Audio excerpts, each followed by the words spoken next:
Hello and welcome to Gazzetta Football Korea, your beginner's guide podcast all about South Korean football. I'm your host, Martin Jones. With me today is Korean football expert Tom Clark. 안녕하세요. Hi, mate. How are you? Not too bad, thanks. You? Yeah, really good. This conversation feels a little bit familiar.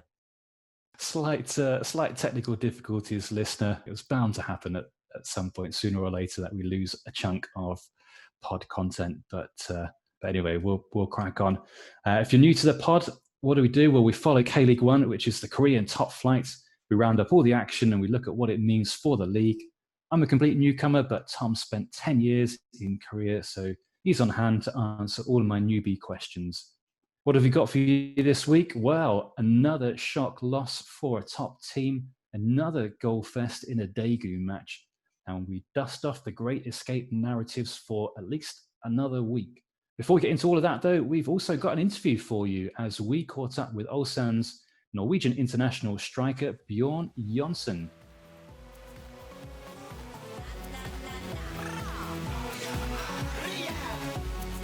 What a guy for doing this, Tom, as they just had a typhoon over there. And he said he was at one point without electricity. But just first of all, tell us how the interview came about. So actually, it kind of came about a bit by accident. A few months ago, Bjorn and I were chatting and we swapped phone numbers. And so we've got each other on WhatsApp. And I was driving and I just tried to use Siri to call my wife, who is Johnsen. And Siri must have misheard and it called Bjorn Johnsen instead. And I didn't realize at first. And then I just had a quick glance and saw that it was calling Bjorn instead, so quickly hung up. But then about 10 minutes later or so, I got to where I was going and had a look at my phone, and Bjorn had wondered why I was calling him. We haven't actually spoken on the phone before. We've sent messages, so he just sent me a message saying, "Hey Tom, what's up? What's up?" Just replies, "Oh, all good, thanks. How about yourself?" And then realised, of course, he's replying because he had a missed call from me rather than because he just wanted to see how I was. But anyway, we shared a couple of messages, and I just said to him, are you busy this week? Are you up to much? And he said, no, not really. With the weather in Korea, they're just kind of staying in, and with his wife being recently pregnant, they're taking it all a bit easy, and he's got quite a lot of time to film. So just asked him, if you're not doing anything tomorrow evening, do you fancy a quick interview? He said, no problem at all. His wife goes to bed quite early; she needs her rest, and so he's kind of sitting around in the evenings without an awful lot to do. So just one evening, I gave him a ring and we spent about half an hour on the phone just talking all things career and all things football. I think that's got to be my favourite Siri story I've heard, where you're trying to call your beautiful wife Ulsan, and then Siri accidentally phones a 6'5" Norwegian target man called Johnsen. So Ulsan Johnsen, I guess not too dissimilar. Don't worry, because I did get hold of her eventually, and I told her, and she thought it was very funny as well. So everyone was happy. I hadn't actually told Bjorn this story, but Bjorn has asked for a link to the pod and a link to the article that I write up about it. It is the last thing he said to me on the phone. So I'll make sure you send it over. I'd like to listen to it and give it a share. So Bjorn, if you're listening, sorry about that, but thanks for the interview anyway. Yeah, what a great guy, great interview. So we'll go into that now. We're splitting this up into two parts. So part one, you guys were talking about how the move came about, what it's like moving to Ulsan, to Korea, settling in, tactics and life at the club. You must be delighted with how the season's going for Ulsan, and can you guys keep up the pace? Yeah, it's kind of funny here. It's like people treat tying a game like we're losing. So if we tie a game 0-0, everyone's down, and all week it's like awful. I'm looking at it, but just tie the game. It's not that big of a deal. But I think I realized throughout the season that it's a really big deal because Jeonbuk is the rival team, and even more like a family rival between owners. So it's a really big deal for the club that we haven't won in a while. So I think the team hasn't won in 15 years or something like that. So I think there's a lot of pressure. You can see it sometimes at training that people have a lot of pressure, but I think right now we're just keeping the pace. We have most of the games that I think all of the games we've scored first, we've won. So it's really just down to scoring first and be able to control the game because we are a really good passing team. You played in Holland, and you've obviously been in Scotland, but before that Spain and Portugal and Bulgaria and Norway. I think I've got them all right. So this is your 8th country you've lived in and 7th you've played in? Yeah, nomad. Absolutely. So has that helped you settle into life in Korea and a new club, the fact that you've moved around quite a bit before in your career? It helps me to get used to the football. Like, I've played in so many different, so tactical in Spain or in Scotland. It's back and forth. Holland is very tactical as well. It's easier to get used to the football, but there's nothing that compares to Asian culture at all. Nothing. There isn't a comparison when it comes from Europe. Playing in Europe compared to playing in Asia is totally different. So when it comes to life outside of football, it's totally different. I can't even explain it to you, the way things that go throughout the club or coaches, the way they act about respect. And, everything is all about what your age is. If you're old, you have to respect, and you can't stand from the table before the coach stands and stuff like this. That I had to get used to. Very difficult. That's very difficult. That I stand up after I eat and go clean up my plate. But it's not normal here, So small things like that I had to get used to. It was a little bit tough. But when it comes to football, no, football is fine. Football is easy. So those small things you said, like that in the training ground of having to wait till the coach finishes and stuff. Who is there to show you the ropes, to tell you what to do in that situation? Yeah, we have a guy named Jake. I know his name is Incheon in Korean, but they give European names so that we can understand. And he lived in England. He worked for an Asian company, but now he's our translator at the club. So he's been there for 2 years, and he tries to, give you little footnotes. Hey, can't do this. You should know this before you go walking on the field. You need to pull up your socks. Small stuff like this. I'm used to in Scotland, we used to just go, you have like these ankle socks, and put on ankle socks, boots, and shorts, and we're out there. But here you have to wear shin pads, and it's just different. It's just totally different. Small things that we take for granted that are just normal for us. So he's like not just your language translator; he's like a cultural translator for you as well. Yeah, because he's lived in England, he's lived in London, so he knows how we're thinking, how we're feeling, and he's like, "Yeah, I understand you. You're not used to having to wait to when the coach says practice is finished. You have to wait to leave the pitch until he's left. He's left for 2 or 3 minutes before you can leave as well. Small stuff like that. So it's funny, So that's the cultural side. So the playing side, the tactical side. Have you found there to be much difference in the training and the tactics wise for the team compared to what you're used to in Europe? Preseason is about the same because we have a German coach who comes. Every year they contract a German coach that comes and tells tactically and does the training and does like very European training that we're used to. After when he leaves, totally different. I mean, Korean training is more the same thing every week. They don't change. They do the same thing. If it works, they don't change. So you just have to get used to repetitions and the same thing every week. Other than games, when it comes to tactically wise, they're tactical the same. They have the same kind of tactics we do. It's just a little bit more. They're more intense with it. How I could say they're very intense with their tactics. In Scotland, it was like, here's the tactics, go out and play. If it didn't work, you came in at halftime and he gave you a shoe in and said, hey, look, you need to start doing this, and then you go back out. It's very detailed when it comes to Korea. Maybe because they feel that that's the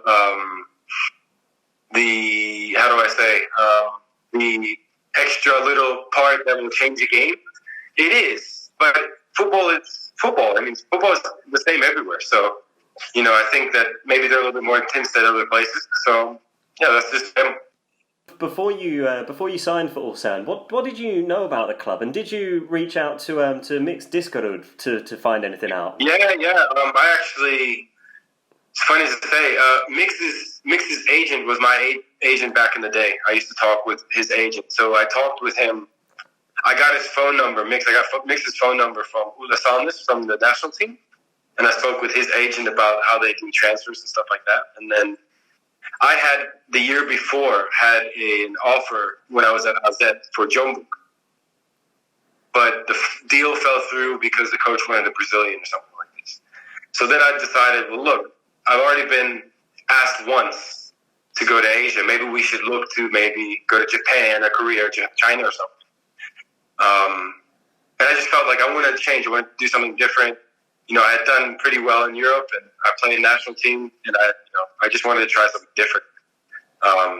And then a really big offer came from Ulsan, and I called Mix and asked him how it was, and he really told me about the club and what their ambitions were. I wanted to try to win a championship. You know, I hadn't won a championship throughout my career yet, so I wanted to try to get to a situation where I can at least compete for a championship. So, you know, that's what I had envisioned going to Hearts was, you know, competing for a Scottish Cup or something like that, you know. So when I had the opportunity to sign with Ulsan, and the negotiations went pretty well, so I just, you know, decided I think that's probably a great step to start in Asia, maybe try to get a championship or something like that the next couple of years. So what did Mix tell you specifically about the club, other than that they were trying to win the championship? He told me it was a culture shock, and that I have to really understand and put in my mind that whatever I'd gone through in Europe or in America or wherever would be totally different from that.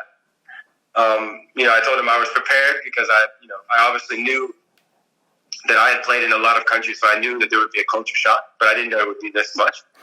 I asked him about the club, the physicality of the league, or the training pitches. They have 3 different training pitches. They have, clubhouse. They have good infrastructure in the club. They pay on time. They don't, have problems paid. There's nobody who's in the club that has a problem. There's no, fights within the club between the coaches or the president or something like that.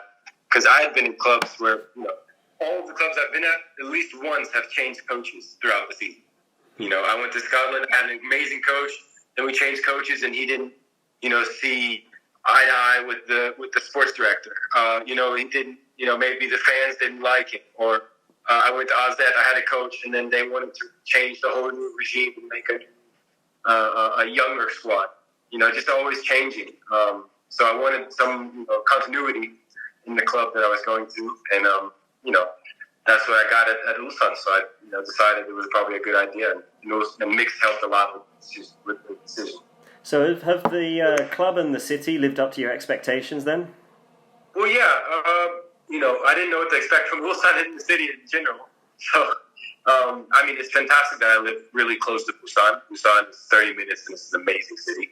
Ulsan is one of the most expensive cities, and they have a lot of people who are foreigners, so you don't feel like you're just an outcast in the city as well. So it's nice. Obviously, living in Seoul would be different from living in Ulsan, but, overall, we're very happy. I live at the beach, so I'm not complaining at all. Only about the typhoon, of course.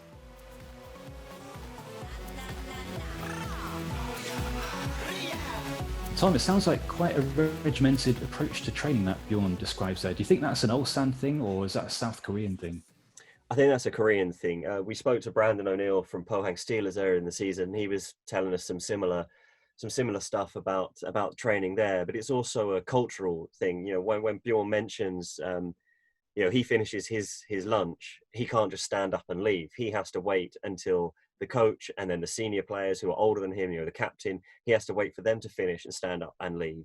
And that's just a cultural thing. That's the same in the offices. So when I worked in Korea, we had the same thing. We would all eat lunch together, and sometimes it might be a buffet style thing. And the oldest person in the office, or the boss, there might be a queue of 10 people, but they just walk to the front of the queue and serve themselves. And I worked in places where there was a real mix of Korean and internationals, and the international staff would be like looking at this, it's like, what's going on? You can't just, especially the British people, we love a queue over here, and you don't like to see someone just walk and push in just because they're 10 years older than you. So that was always a point of contention for us, and it sounds like it's probably something similar. But like Bjorn mentioned, they have a Jake, their translator. He very much is a cultural translator as well as a language translator. So he lets them know about all these things. But just the other stuff he was talking about in training, he has to wear knee-length socks and shin pads, probably a good idea. So if you do get a kick in training, you don't get an injury. But when he was saying in Scotland, he would just wear ankle socks in his boots. They wouldn't bother with the shin pads, and that's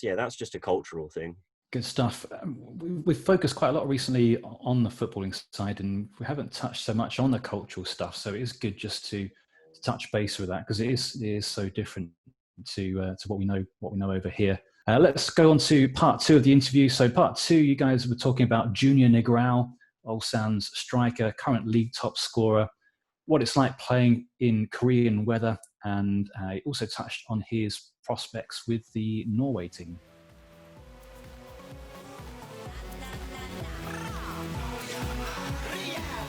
You've come in as a striker, and you mentioned Junior earlier, and he's in the goal scoring form of his career. Has that been difficult for you to try and get a place in the team with a guy who just can't stop scoring? Yeah, it's funny. I listened to a podcast about Crouch podcast, and he talked about one time how you sit there and you feel happy that the team is winning, but you don't want the other guy to score all the time. But, that's the feeling that I have. But I also really like Junior as a person, so I can't be mad. I would rather play with him like we did at Hearts 4-4-2 and me playing with Junior. But obviously the coach wants to play a different formation. So that's just, life in football. So obviously they told me that he was leaving when I came to sign. So I decided to come because I thought he was leaving. He stayed because they couldn't find him a club. And now he's doing fantastic. Look at him. So, if we win the championship, I'm not complaining. I get a bonus. I also get the championship as well. I've contributed as well in some games. So I know that the Champions League is coming. He can't play every game, and I know that. So, he's 33. He's turning 34 this year. So, I know that I will get my chance and I will play. I have a lot of years ahead of me to be able to play in Asia. And I know that the Champions League, I think we have 5 games in the group and 12 days. It's going to be an insane schedule. So I'm sure he will not be able to play all of the games in a row. So I just got to keep myself fit and, be prepared, because the most important moment is now in the end of the season, because last year it was the same thing. They were winning by 4 points and they lost the championship. And they also didn't go through in the quarter or the last 32 in the Champions League. They lost the cup in the first round. So they had no trophies last year, and they want to have a couple trophies this year. And I think we can also get the treble. So, if I'm a part of a team that makes the treble and I've only played 10 games and he's played 30, that doesn't matter. The coach, Kim Do-hoon, has he given you any promises on game time, or when you signed for the club, did he suggest how he wanted to use you? He doesn't speak very much English, but when I talk with him, he's always positive about my play and how I play. What he wants to use me at the moment. At the moment, I'm, in case something happens and we need a goal, I come in. And if Junior is injured or something's happening, then I'll be in the starting position. But every time I've played, I've done different. So I've had 3 games from the start. I've scored 2 on 2 of those occasions and 1 assist. So I haven't really not contributed. This is only the thing is that you can't take out a winning squad and you can't take out a goal scorer. So I think you can't tell me very much. Even if he tells me I'm going to play next week, if Junior scores 3 goals in the game, it's not going to take him out. That's just physical. That's just mental stuff. You got to just know what you're used to. Maybe when I was 22, I'd be pissed off, but I'm 28. I know how football is now, and I'm in a great situation. Financially and for the football as well, and physically, I'm in great shape. So I know it's maybe my prime as a tall striker, but my time will come. You mentioned Junior there. Is he as funny and as friendly off the pitch as he seems to be on it? He always plays with a smile on his face. Is he like that? I think he's a typical Brazilian. I think where he comes from nothing, and when you're in the situation like he is right now, he's just relaxed and enjoying his moment. And I think, I enjoyed my moment every time when I played at Hearts. Won the Player of the Month, and I really enjoyed playing in the national team. So I understand what he's going through. So I know, you just got to, just help him and push him. And, sometimes, I don't know, in other sports, there are players like, there might be a backup quarterback for the American football team. He won't play all season, but he's just, helping the other quarterback all season because he knows that if he wins that title, he's a part of that. So, I know that I'm like that too. So, I'm happy that he's happy and he's continuing to be the same person that he was when he wasn't scoring. So we appreciate that and we respect him more because he's just the same person. And I think that's what we appreciate the most. And what about the Korean players? So in the changing room, how is it different to your European changing rooms? Is someone like, say, Kim Tae-hwan, is he as much of a nutcase as he's on the pitch, off the pitch? He's a nutcase. He's a nutcase. He's a funny guy, though. He's a really funny guy. He's a nutcase, but he's funny in his way because he'll maybe kick a ball at you, trying to hit you in the back of the head, but if he hits you, he'll just laugh. It's just his way of being. I think he's just like that. I saw his son in the elevator once, and his son was smacking him in the back of the head. And he's just taking it. He's just taking it. He's taking it. I'm like, yeah, his son is just. Apple doesn't fall far from the tree, you know. So, yeah, we have a lot of players who've played in Europe. We have Chung Young, who played in Bolton. We have Juho, who played in Dortmund and Mainz. We have he played in Seattle. Garam played in China.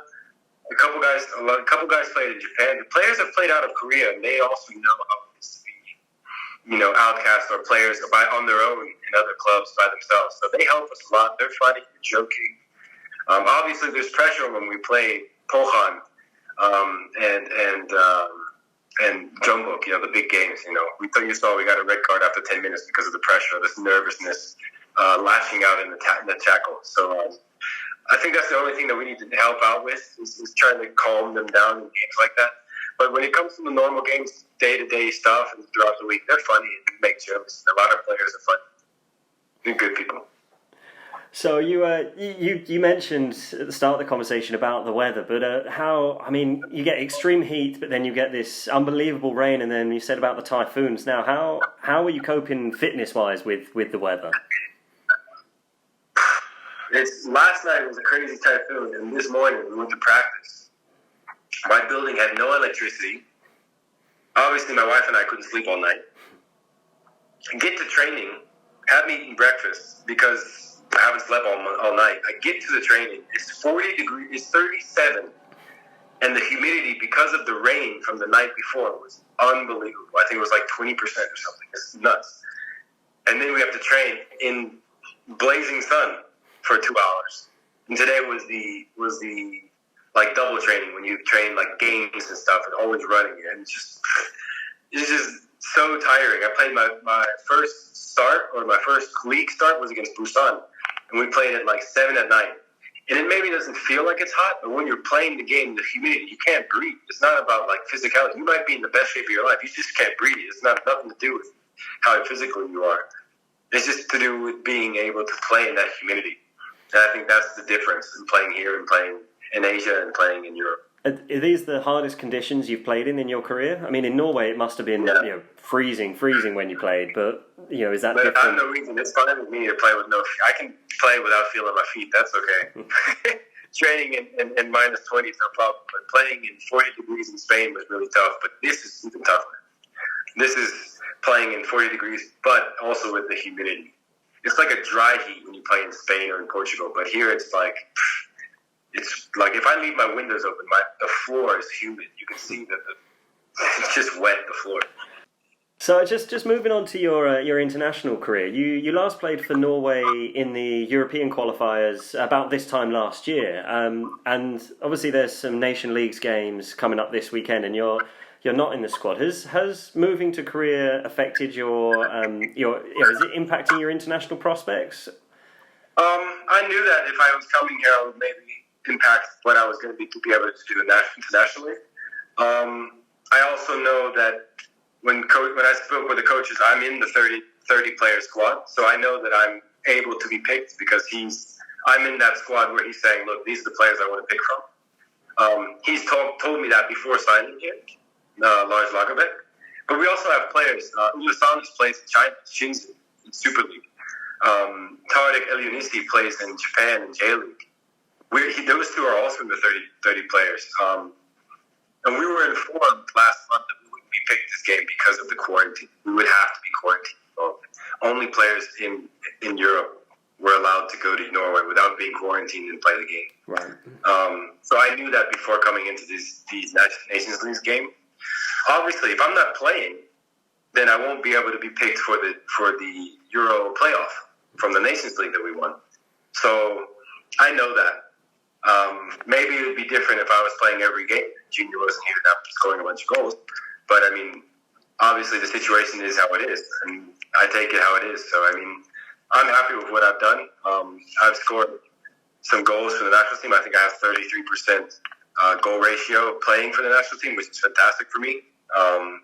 And also scoring the goal to make sure that we get the playoff against Slovenia in the Nations League. So I know that I've contributed to the team to maybe give me the opportunity to go to the Euros, and I feel proud of that. So hopefully I get picked. I hope to be picked, but you know, I've understood that making this decision going to Korea and Asia could, you know, make it difficult for me to be picked. Obviously, Holland and Surlov is scoring a bunch of goals now, so they weren't scoring goals when I was playing. So it's got big competition now. We have fantastic strikers, so it's a proud moment for Norway. So hoping that they win the playoff to qualify. Your aim is to be in the squad for next summer over here for the Euros. Yeah, obviously. Maybe I have to think about if I should be continuing here, if he's going to stay. If he's not going to stay, I'll be able to play next year. We'll see. I don't know. But I obviously need to be playing to be able to play that tournament if we make it to the tournament.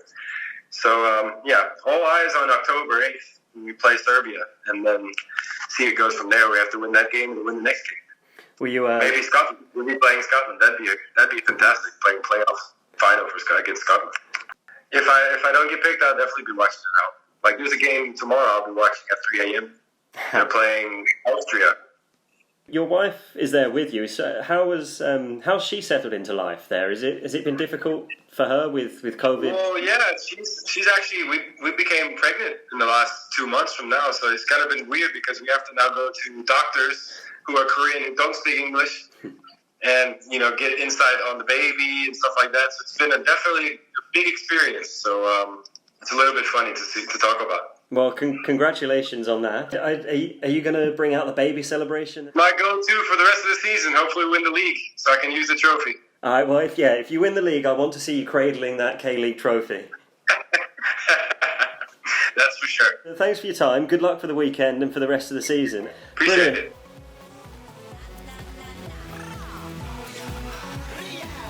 Tom, do you think there's much hope for Johnsen to get a run in the team alongside Junior, perhaps in a 4-4-2, perhaps, or do you think he'll carry on as kind of a rotation option or a substitute option?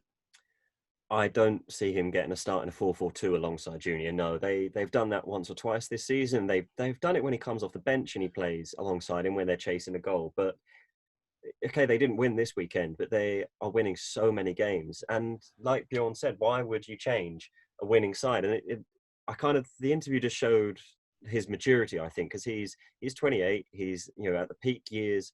He's a big international signing for them. He is an international footballer. He's not in the squad currently. That's partly due to COVID, but also because he's not playing. But one thing I think that interview really showed is how mature he is. He is not pissed off like he said he would have been as a younger player had he had this situation happen. He's dealing with it. He's not complaining. He completely understands that Junior is just banging the goals in and he's not going to be starting ahead of him. But he did mention there are a lot of games and there will be a lot of games in a short amount of time. And Junior is in his 30s now, so he's not going to be playing every game. And Bjorn will come in and he will get his chance. If he comes in and he starts scoring a few, maybe the coach will have to look at changing the tactics to fit them both in. But if he comes in and he doesn't get the goals that he hopes he will, then he'll probably be back on the bench again. But it seems that he's okay with the situation. I don't think he'll be okay with it next year. I think if it continues, like he said, he might have to think about where he wants to go because he wants to be playing international football.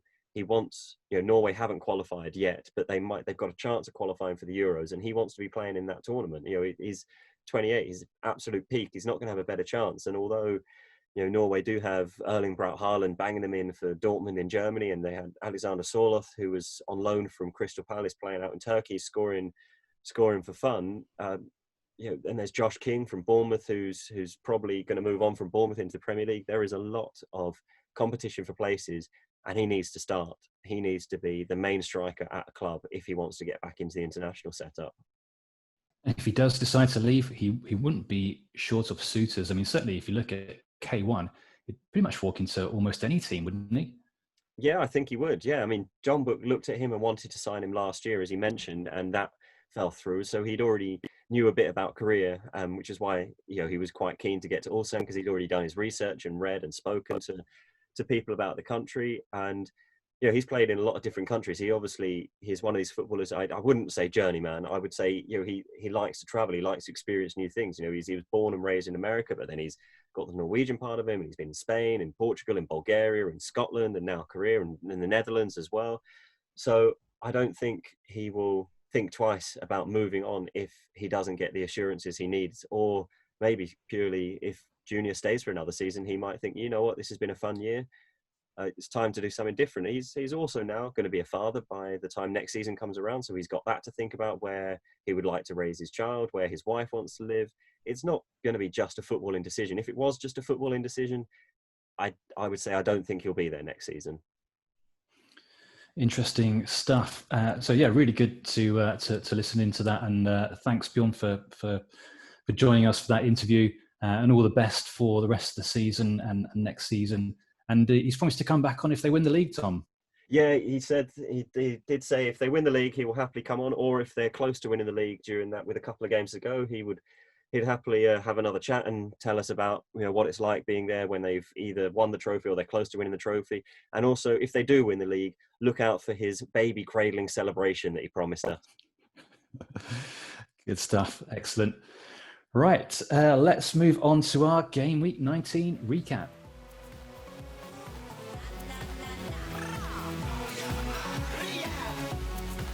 Okay, a quick whistle-stop tour of Game Week 19's games. We'll start with Friday 11 a.m. UK time. Sangju Sangmu at home to Suwon Samsung Blue Wings. Sangju were in third, Suwon were in 11th. Both teams got back to winning ways last weekend after a couple of losses, but it was Sangju who took the 3 points here, Tom, thanks to their 6th 1-0 win of the season. Yeah. Boring Sangju, eh? Sangju 1-0. It's the safest bet in K-League, that's for sure right now. To be honest, Suwon had their chances, though. They hit the woodwork twice when it was at 0-0. First, Kim Tae-hwan effort, he had his back to goal. Good turn, good shot, hit the post. Bit unfortunate. The second was a much, much easier chance for Kim Gun-hee, and he hit the crossbar when he really should have buried it. And you could tell he was going to miss it because he was leaning so far back. I'm surprised it hit the crossbar and didn't just go sailing over the bar, but he has to hit the target. And if the keeper makes a worldie of a save, the keeper makes a worldie of the save, but that should be a goal all day long. And at 1-0 to Suwon, it's a completely different game. Sangju made them pay for it, and it was an excellent counter-attacking goal, the type of goal that you like to see. And it was Jung Jae-hee who took the ball in his own half, and he must have run 50 yards with it, and he had a guy all over his shirt, all over his back, pulling him, and he showed great strength to hold him off. Played a little slide rule ball through to Moon, who just couldn't quite reach it. It was quite wet, so the ball was just slick on the surface. Keeper came out, blocked at the feet of Moon, but the ball just fell free, and Lee Sang-gi was closest to it, and it just kind of fell perfectly for him, and he just passed it into the almost empty net. Very simple finish. The defender was wrong-footed, had no chance in getting a block, and from then on it was pretty comfortable for Sangju. Suwon pushed for an equaliser, but Sangju saw the game out reasonably easily, and 1-0 to Sangju. We've said that a few times this season. We certainly have indeed. Your final score, of course, there: Sangju 1, Suwon 0. Sangju stay third, and Suwon stay 11th. Moving on to Saturday, the early game on Saturday morning, UK time 9:30, Songnam FC versus Jeonbuk Hyundai Motors. Songnam were in 10th, Jeonbuk were in 2nd. Songnam are playing all of the top 5 in consecutive games, and this was game number 3 in that run. Jeonbuk were coming off a disappointing loss and a disappointing performance at home to Gangwon. And Jeonbuk fans were disappointed again, Tom, as Songnam upset the champions 2-0.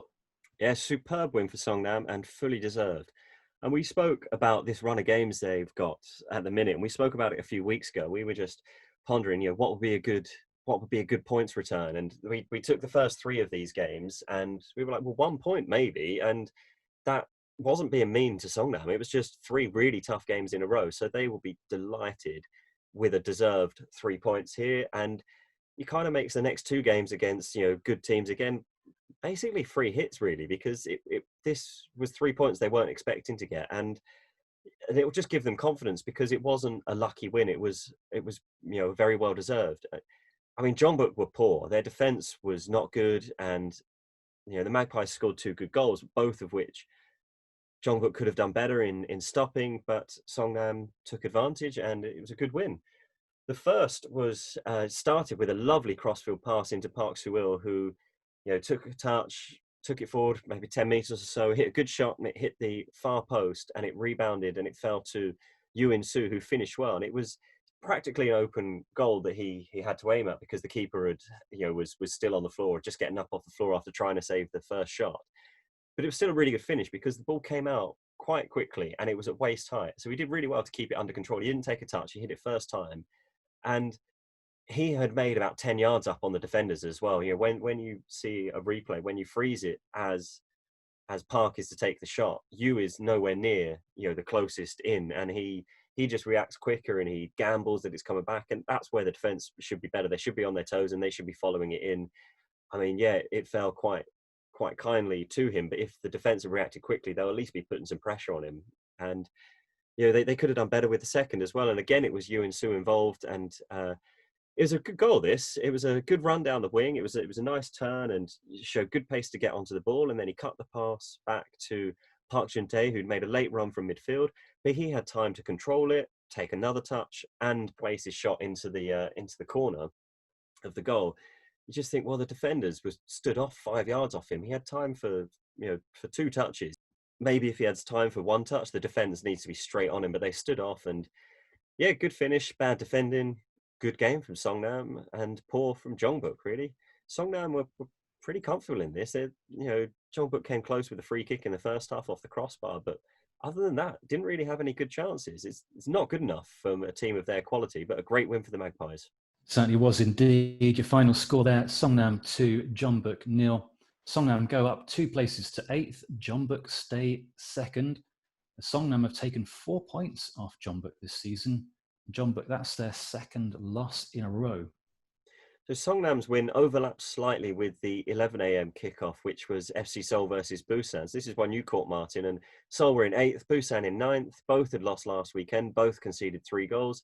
This one, not quite the same goal fest, though. It was 1-1 here. 1-1, not a goal fest.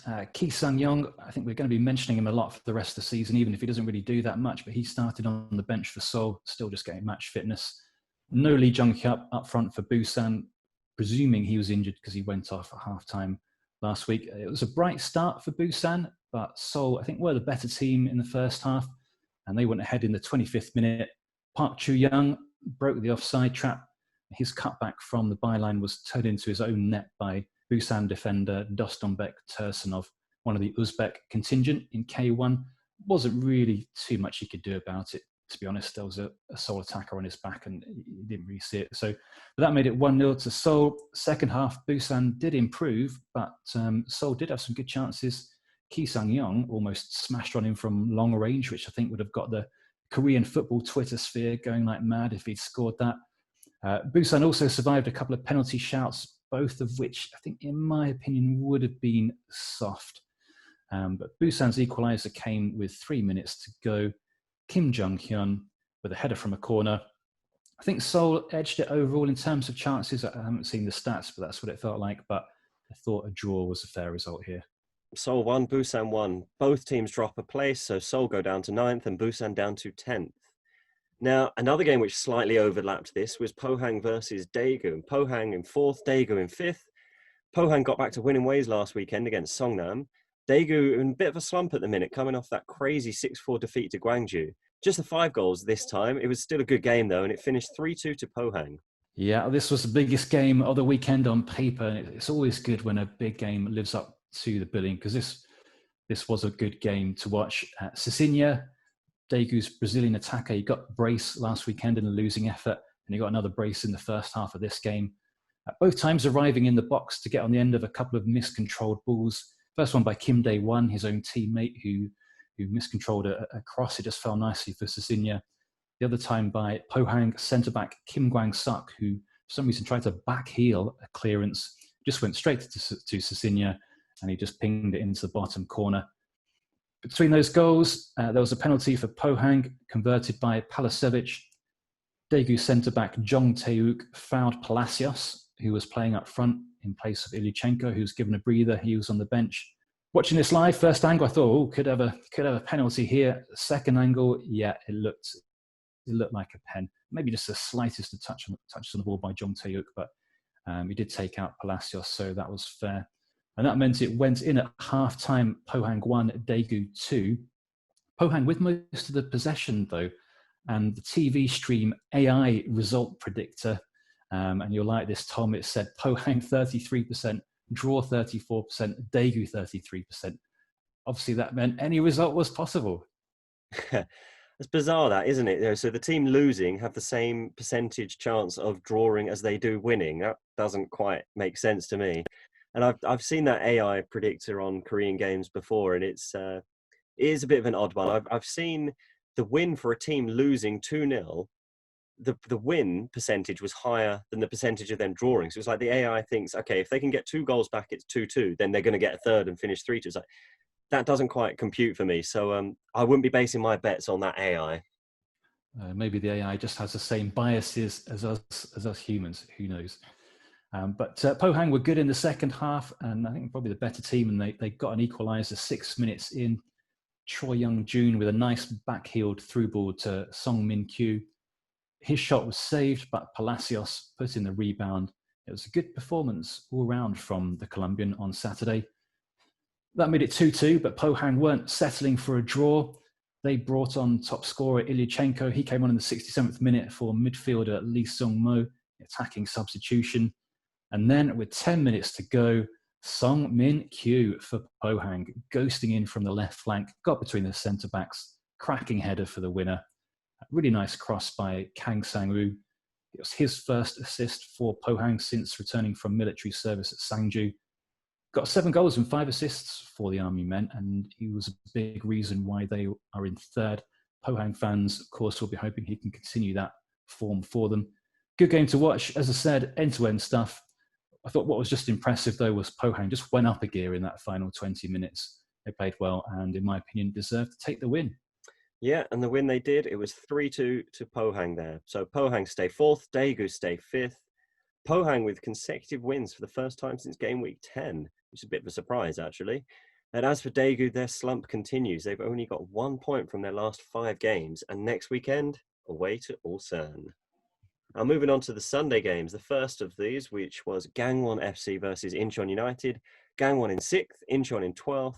Earlier in the season, Gangwon had Jeonbuk and Incheon back-to-back, and they managed to win both of those. Of course, last weekend they beat Jeonbuk, so could they do back-to-back wins again? No, they couldn't. It was a win for Incheon, and it was quite funny because in last week's pod, we look at this one thinking, oh, it's probably going to be a bit of a boring one. Well, I think you said it was going to be a boring one, so you said I could get up early to watch this one. First half definitely lived up to that billing, and nothing really happened. It just looked like a very bobbly pitch, cutting up quite a bit. I do feel a lot of sympathy for groundskeepers in Korea at this time of year. But second half, though, was a different story. A couple of minutes in, a good chance for Incheon from a corner. Actually hit the bar, but then in the ensuing melee, Incheon centre-back Yang Juna up for the corner, tried to hook the ball back over his shoulder towards goal. He was closed down by Gangwon centre-back Lee Ho-in, who blocked the ball with his arm. Penalty was given. It was close range, but Lee did have his arm raised up to shoulder level, so it looked like a fair decision, and Mugosa smashed in the pen. Yeah, it was a penalty for me. Wouldn't say it was deliberate handball, but his arm was up and the ball, yeah. I think when you look at it on the replay, I don't think there's any question about it, really. So that made it 1-0, but then with half an hour to go, we had a crazy spell of 4 goals in 7 minutes. Mugosa got his second, lovely cross by Jeonbuk on the right from a counter-attack. He got the ball, he broke down the right-hand side, he just kind of waited for Mugosa to get into the right position, and then, as Jamie Redknapp would say, he literally put it on a plate for him. Just dropped on his forehead, thumping header from the Montenegrin, 2-0. Yeah, it was a great cross. Like you say, what he did perfectly was he just waited that extra second for Mugosa to get into position. He didn't just put the ball in an area, he put it perfectly on his head. Yeah, really, really good cross. And a good header too. And then less than 2 minutes later, Mugosa got his hat-trick with a clever backheeled finish from close range. And that made it Gangwon 0, Incheon 3. And then on Twitter, I was tracking things on Twitter, and the Great Escape chat was going strong at that point, which was a lot of fun to follow. But then Gangwon pulled one back. It was lucky, to be fair. Attacker Kim Ji-hyun closed down a clearance, and the ball just bounced off his foot and back into the Incheon net. He didn't really know much about it. He'll get the goal, and he won't care. So goal for him, but he didn't have much say in it, really. And then minutes later, Gangwon defender Lee Ho-in, up for a corner, made amends for giving away the earlier penalty by scoring with a header. And that made it 3-2, and it was starting to get nervy out there. And then there really should have been a Gangwon equaliser. Cho Jae-won had a glorious chance to bring Gangwon level. Did well to make himself a bit of space in the box, but then he just put his shot the wrong side of the post. And Gangwon players couldn't believe it, and Cho couldn't believe it. I'm sure Gangwon fans as well had their heads in their hands. And Gangwon were pushing hard at this point, and it was chaotic out there. Bobbly pitch, as I mentioned.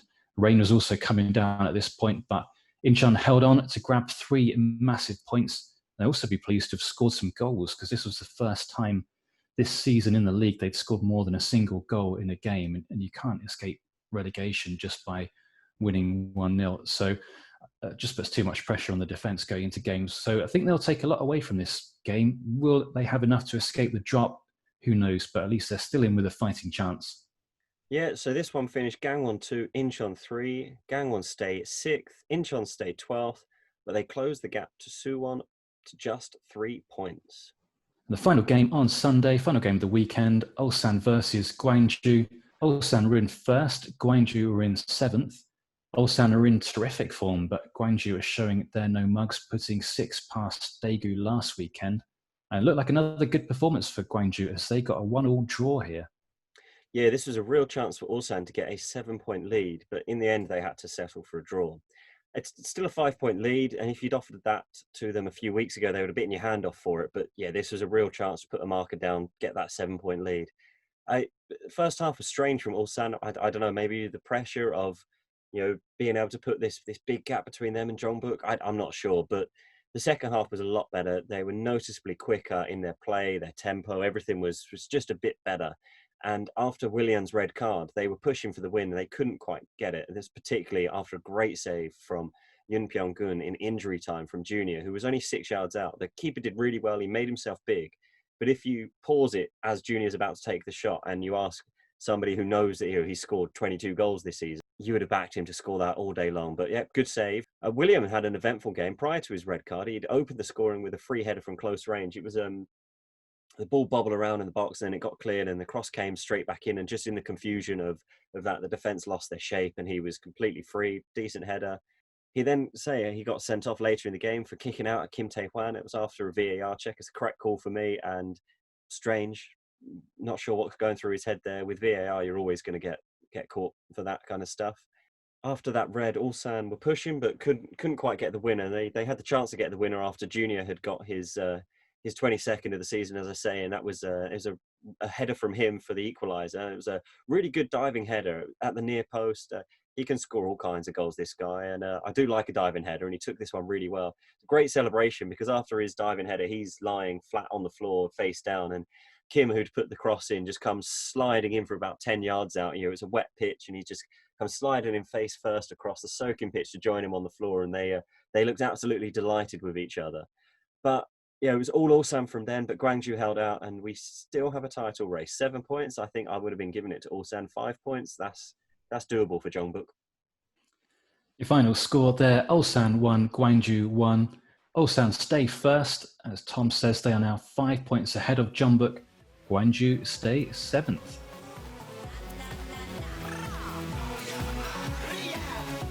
How did we get on with our predictions? Well, Tom got 3 and I got 3, obviously, because we went with the same predictions this week.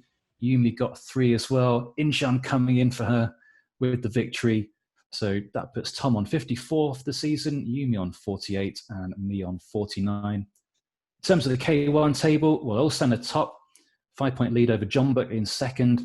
6 points behind Jeonbuk are Sangju in third. They are followed by Pohang and Daegu, and they have been our top 5 teams since game week 8. The race for the 6th place trophy, though, is really interesting right now. Remember, listener, the league splits in 2 in a couple of weeks, and the teams in the top half play each other once. Same with the teams in the bottom half. The team that finishes 6th guarantees survival, given the lowest they can finish is 6th, regardless of what happens. So several teams in the mix gunning for that. And it's really interesting at the moment because you've got Gangwon in 6th, and then Gwangju, Songnam, Seoul, and Busan down in 10th, all just separated by a single point. Suwon are in 11th, 3 points behind Busan, and Incheon are 3 points behind Suwon. In terms of the top scorers, Ulsan's Junior Negrao goes on to 22.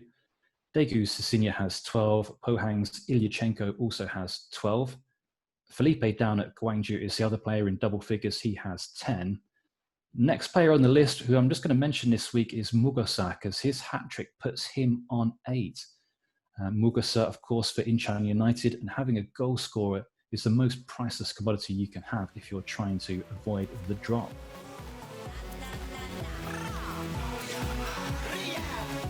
Okay, let's look forward to game week 20. We may or may not have a pod for you next week, listener. After 20 consecutive weekends of podding, we're taking a breather. As it stands, and as far as we can tell, and I've double sourced this on 2 websites, there is a midweek round of games the week after next. So what we'll do is we'll hopefully cover game week 20 and game week 21 in one midweek pod. And then we've got the final round of games all starting at 7 a.m. on a Sunday morning, Tom, as far as I could see. So we'll look forward to that. So Saturday game, 8 a.m. UK time, Gwangju versus Jeonbuk. Gwangju in 7th. They're unbeaten in 6 games. Jeonbuk in 2nd. They've lost 2 in a row. Jeonbuk to bounce back? Yeah, I think so. Gwangju a decent side, of course, but I think Jeonbuk know they need to win this, and by going first, kicking off earlier than Ulsan, they can put the pressure on them, so I fully expect them to. I was going to go a win for Gwangju in this one, but with Willian getting sent off, he'll be suspended, so I've put that down as a draw. Saturday, 11 a.m. UK time, Ulsan versus Daegu. Ulsan in 1st. They've only dropped 4 points in their last 10 matches. Daegu in 5th. They've lost 4 of their last 5. Straightforward home win for Ulsan? Yeah, I think so. Home win, Ulsan win, back to winning ways, and keep their lead at the top of the table. Home win for me too. Happening at the same time as that game is Sangju Sangmu versus Songnam. Sangju in 3rd. So despite gaining and losing quite a few players, quite a bit of upheaval in the squad due to military service ending, they are still getting the W's. Songnam are in 8th, fresh off their victory over the champions. Can Songnam add another scalp to their collection? They can. They could. I don't think they will. I think they are good enough to, but I just fancy Sangju and 1-0 probably. Yeah, wonder what the AI predictor has to say about this one. Sangju 1-0. I've gone for that as well. Moving on to Sunday, FC Seoul versus Suwon Blue Wings. Seoul are in 9th, only lost once in their last 6. Suwon are in 11th, only won once in their last 6. This is, of course, though, the super match, and last time they played it finished 3-3. Surely not going to get 3-3 again. I wouldn't have thought so. I am predicting a draw, but at the minute it's 2 average teams, and I just think they'll play an average match out. This doesn't deserve the title of a super match this season. No, agreed. I think this will be the game where we'll both be kind of fighting to see who takes this one. I've gone for Seoul in this one. Last couple of times I've seen Suwon just really haven't been impressed. They just don't look like they're playing much for a clue, really. I think Seoul haven't been too bad recently. Sunday, 11 a.m., Gangwon versus Pohang Steelers. Gangwon are in 6th. What can you say about Gangwon? They beat Jeonbuk and then they lose to Incheon. Pohang are in 4th. They look to be back on form after losing 3 times in 4 games. How do you see this one going? Away win for me. I just think Pohang are a slightly better team than Gangwon.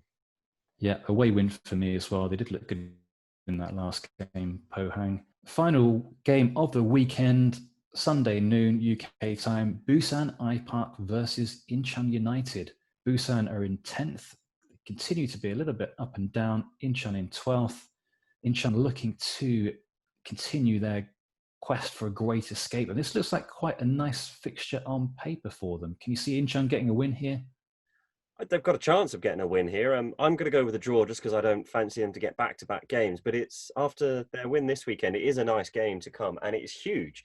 If they win, Busan are really drawn into a relegation battle here. And, you know, depending on what happens with Suwon versus Seoul earlier in the day, you know, Incheon could be level with Suwon if Seoul were to get the win. But I think it'll be a draw here. But the one thing Incheon have got is knowing that because this is the last game, they will know what has happened in all the other games. And they could go into this game knowing that a win takes them level with Suwon. So, yeah, I expect this to be a really good game, or at least an interesting game.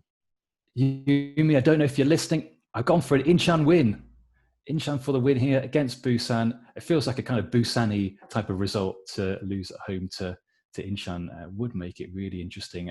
Probably wishful thinking on my part more than anything, rather than a sensible prediction. But who knows? We'll see how it goes. Yeah, absolutely. With nothing against Busan, I would like an Incheon win just so that everything is a bit more interesting down at the bottom and there's a real relegation fight. So there we go. That's our Game Week 19 pod done and dusted. Tom, thank you very much. Kamsahamnida. Kamsahamnida, and have a nice weekend. Whatever you get up to, enjoy your weekend off, and we'll catch up in the midweek. Kamsahamnida to you too, listener. You can stay up to speed with us on social media at Gazzetta Korea on Twitter.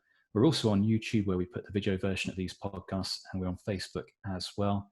In the meantime, stay subscribed to the podcast, and we look forward to catching up with you the weekend after, or the week after next, for some more K-League action.